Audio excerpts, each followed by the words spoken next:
It's so much fun to create a happy face. I'm Susan Scheewe and thank you for joining me. I'm using a permanent marker and I'm coming in here first and I can make just happy faces that are going to go on these pumpkins. I've got it on a card in an envelope and you can make all sorts of faces. It's something that everybody in the family can have fun creating if you're going to have a Halloween party. Wonderful way to have for invitations or name tags. Now once that happy face is on there and get a little round smile on there, you can think of all kinds of ways to put them on. It's important to have those waterproof markers.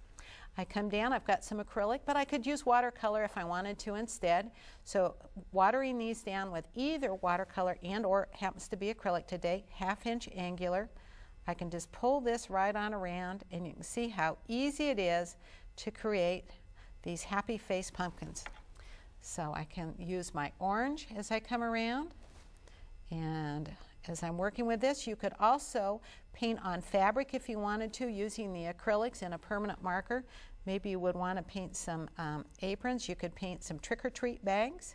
So this is a really fun and easy technique. Pulling this right on around, lifting that right on up.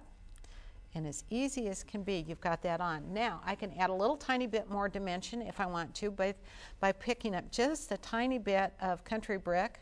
So I can add that to the side, come back in and just soften that out a little bit. So as you're working, you can think of ways if you want to add a lot or a little shading. Just depends on how many of these happy faces that you're going to create. I come down, I pick up a tiny bit of my hunter green here, and I can just put a little top on this, and as easy as can be, we've got something that would be fun to send, a greeting to somebody, a surprise from a friend, or to add to an envelope. I've got a liner, so as I put that liner on, it's always easy to have these, so it just adds a little bit of curl as they would naturally grow, and you could put a greeting as you're doing it. And I hope you're going to want to do some like this. They're just going to be a lot of fun to paint. And also join me on public television.